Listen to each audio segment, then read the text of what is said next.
আচ্ছা, এখন কোয়েশ্চেন হচ্ছে যে একটা হচ্ছে কেই মানে কি কস্ট অফ ইকুইটি, আর একটা হচ্ছে কেডি, একটা হচ্ছে সেটা হচ্ছে কস্ট অফ ডিবেঞ্চার।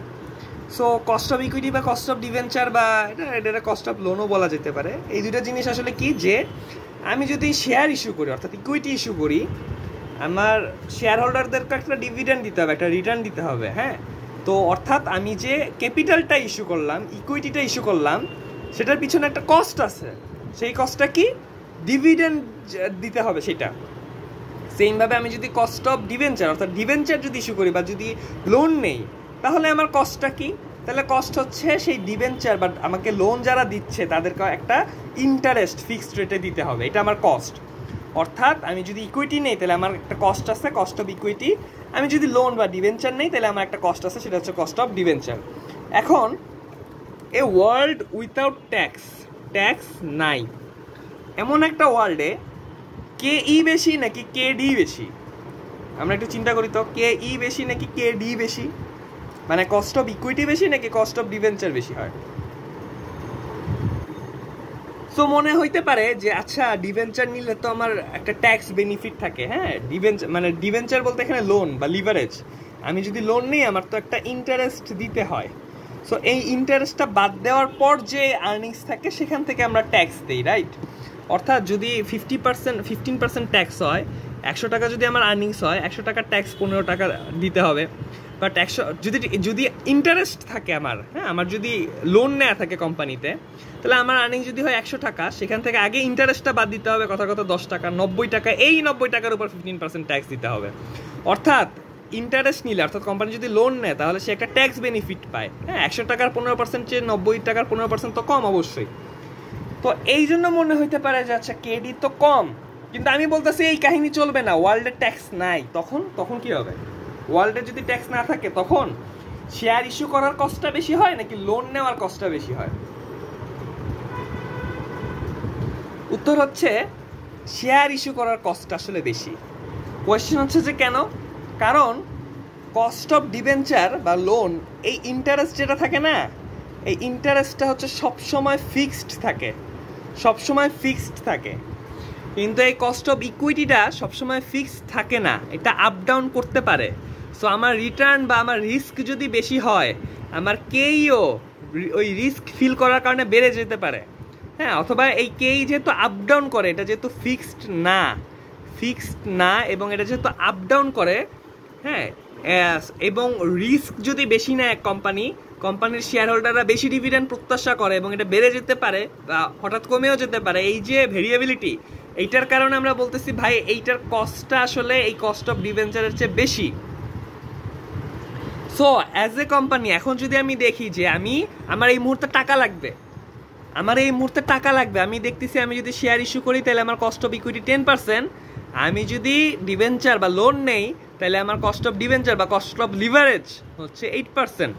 আমি কোনটা নিব? অবশ্যই 8% যেটা কম সেটা নিব, তাই তো? অবশ্যই যেটা কম সেটা নিব। এবং কস্ট অফ ডিবেঞ্চার অর্থাৎ আমি যদি লোন বেশি নেই, লিভারেজ যদি বেশি নেই, তাহলে কি হয়? আমার টোটাল যে কস্ট অফ ক্যাপিটালটা সেটা আস্তে আস্তে কমতে থাকে। হ্যাঁ, কস্ট অফ ক্যাপিটাল কি? যে আমি যেখান থেকে টাকা নিতাছি সেইখানকার যে টাকা নেওয়ার যে কস্ট, ব্যাংক থেকে যদি লোন নেই, টাকা নিলে কি লাভ দিয়ে চলে গেলাম? না, আমার ইন্টারেস্ট দিতে হবে, এটা আমার কস্ট। আমি যদি শেয়ার ইস্যু করে টাকা নেই, যে পাইছি টাকা, না, আমার তো একটা কস্ট আছে, আমাদের তো ওরে ডিভিডেন্ড দিতে হবে, রাইট? এটা তো একটা কস্ট। সো এটারে বলে কস্ট অফ ক্যাপিটাল। তো কস্ট অফ ক্যাপিটাল, আমি যদি ডিবেঞ্চার বেশি নেই, লোন বা লিভারেজ বেশি নেই, হ্যাঁ, তখন কি হয়? তখন হচ্ছে যে আমার ওভারঅল কস্ট অফ ক্যাপিটালটা আস্তে আস্তে কমতে থাকে। ওভারঅল কস্ট অফ ক্যাপিটাল কি হয়? কমতে থাকে। তো এটা তো ভালো কথা ব্রো, তো এটা সমস্যা কি? ডাব্লিউএসসি মানে এটাকে cost of capital, weighted average cost of capital বলে। মূল কথা কস্ট অফ ক্যাপিটালটা যদি কমে তাহলে আমার লাভ কি? আমার লাভ, এটা কমন সেন্স দিয়ে বোঝা যায় যে কস্ট অফ ক্যাপিটাল যত কম হবে তত ভালো, রাইট? তাইলে আমার এটা আরেকটা লাভ হচ্ছে যে আমার কোম্পানির ভ্যালু ম্যাক্সিমাইজ হবে। যে ব্রো, ভ্যালু ম্যাক্সিমাইজ কেমনে হয়? দুনিয়ার যে কোনো কিছুর ভ্যালু আসলে কি?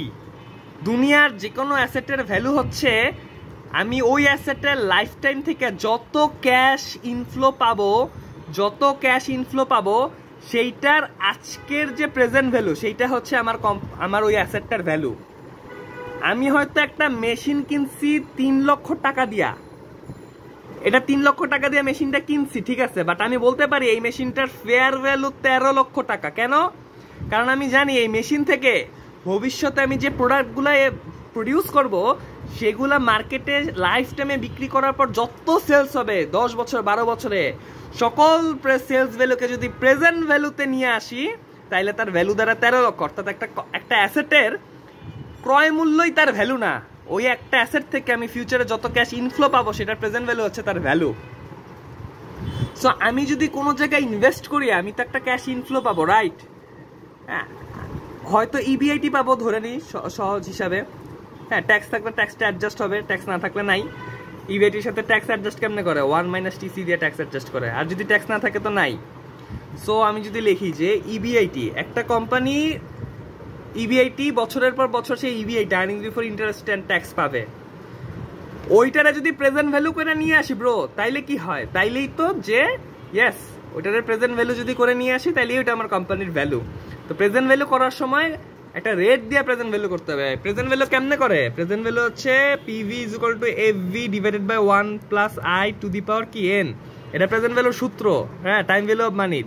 এই যে আইত্রে একটা ইন্টারেস্ট রেট লাগবে, এটা তো কোশ্চেনে দেওয়া থাকে আমাদের সারা জীবন, কিন্তু এই ইন্টারেস্ট রেট আসে কোথা থেকে? এই ইন্টারেস্ট রেট হচ্ছে সেই weighted average cost of capital. অর্থাৎ আমি যেখান থেকে টাকাটা নিতেছি, আমি কি শেয়ার ইস্যু করে নিতেছি নাকি আমি ব্যাংক ইন্টারেস্ট থেকে নিতেছি, ব্যাংক লোন থেকে নিচ্ছি, যেখান থেকেই নিন না কেন একটা কস্ট অফ ক্যাপিটাল থাকে।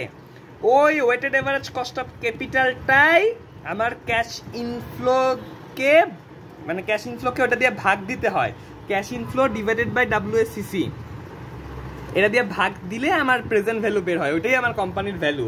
সো WACC যত কম হবে ভাই আমার তো তাহলে প্রেজেন্ট ভ্যালু তত বেশি হবে। এই জন্য বলা হইতেছে যে WACC যদি কম হয়, কস্ট অফ ক্যাপিটাল যদি কম হয়, আমার প্রেজেন্ট ভ্যালু বা ফেয়ার ভ্যালু কোম্পানির ভ্যালু কি হয়? তত বেশি হয়।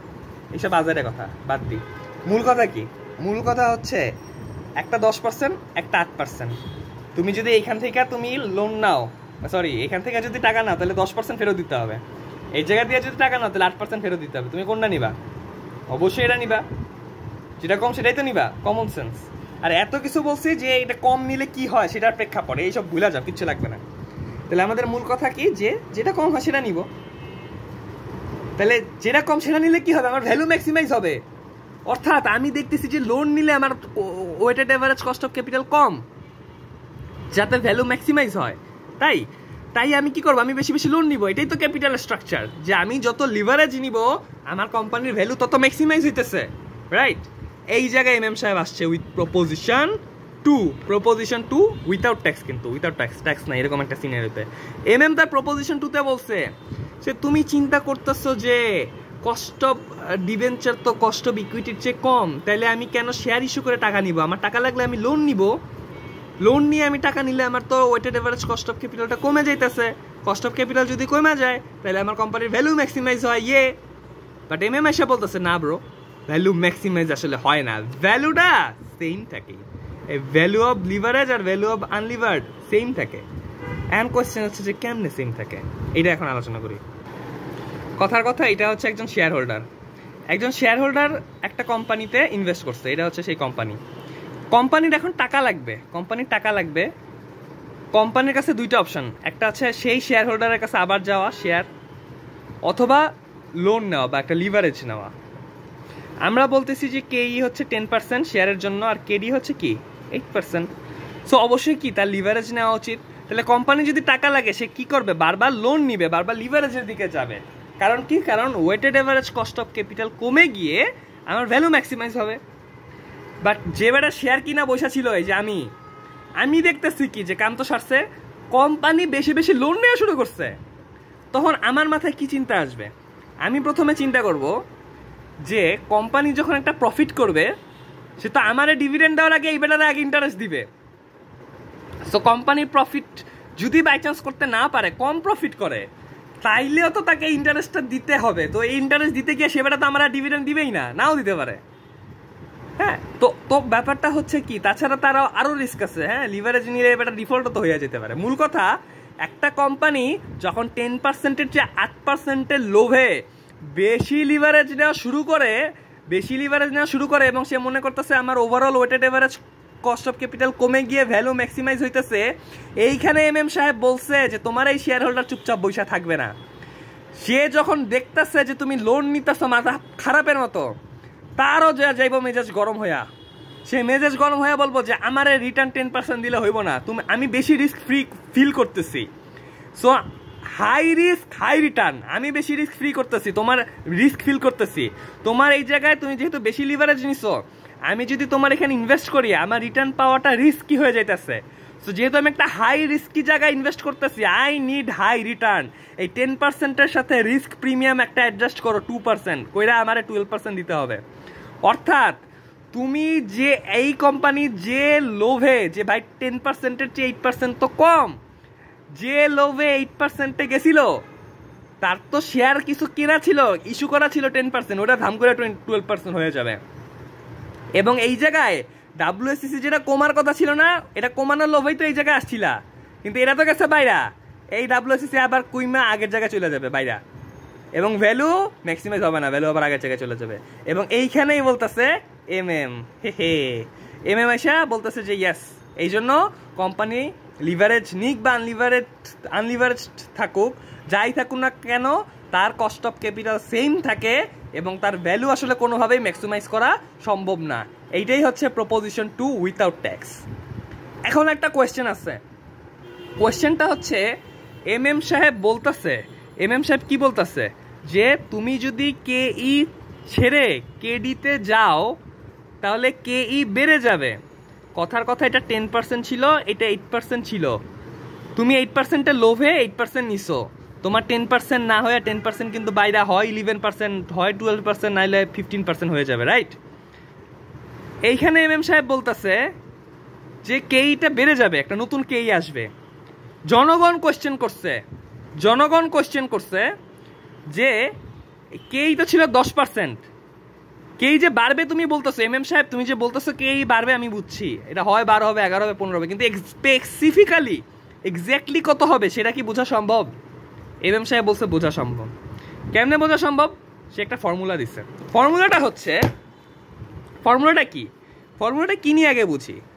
আমি তো কেডিতে যাইতে চাইতেছি কারণ কেডি কম, এমএম বলতেছে যাইও না, কেই বাইরে যাবে, তাহলে নতুন কেই কত হবে? নতুন কেই হবে অবশ্যই পুরাতন যে কেই আছে সেটার চেয়ে অবশ্যই কি বেশি হবে, অবশ্যই বেশি হবে, কারণ এই কেই তো বাইরে যাবে। কতটুকু বেশি হবে?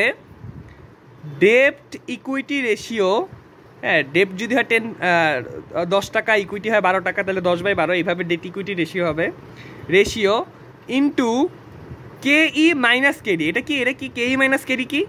হ্যাঁ, কেই ছিল 10%, কেডি হচ্ছে 8%। তুমি কত কম পাওয়ার লোভে কেডির কাছে যাইতেছ? 10 - 8 2% না, এটাই 10 - 8 2%। অর্থাৎ পুরাতন কেই কতটুকু বাড়বে? পুরাতন কেই বাড়বে ডেপ্ট ইকুইটি রেশিও ইন্টু যতটুকু লোভে তুমি গেছো ততটুকুই। অর্থাৎ তুমি হয়তো 10 - 8 2%-এর লোভে গেছিলা, ওই 2%-এর লোভে তোমার কতটুকু ডেট ইকুইটি রেশিও তুমি অল্টার করছো, ঠিক অতটুকুই বাইরে আবার আগের পজিশনে চলে যাবে। এইটাই হচ্ছে এই ফর্মুলাটা আমাদের ভবিষ্যতে ম্যাথ করতে কাজে লাগবে, নতুন কেই বা লিভার্ড ফার্মের কেই সম্পর্কে জানার জন্য, যেটা আমাদের বইতে এই যে এখানে আমি বললাম আমার মতো, এখানে ওরা বলছে। হ্যাঁ, আরএস মানে কি? আরএস মানে হচ্ছে যে cost of equity of levered farm.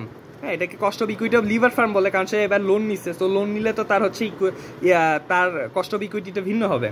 এটা হচ্ছে কস্ট অফ ইকুইটি বা আনলিভার্ড ফার্ম, অর্থাৎ এটা পুরাতন কেই, এটা নতুন কেই মানে কি? লিভার্ড ফার্মে হওয়ার পর তার কেই, আর এটা কি? পুরাতন কেই, অর্থাৎ আনলিভার্ড ফার্ম থাকা অবস্থা তার কেই। B/S হচ্ছে ডেট ইকুইটি রেশিও, বি এখানে বন্ড বুঝাইছে, এস মানে শেয়ার বুঝাইছে, আরও মাইনাস আরবি মানে হচ্ছে যে ওই যে দুইটার পার্থক্য। হ্যাঁ, এই হচ্ছে এমএম প্রপোজিশন 2 উইদাউট ট্যাক্স।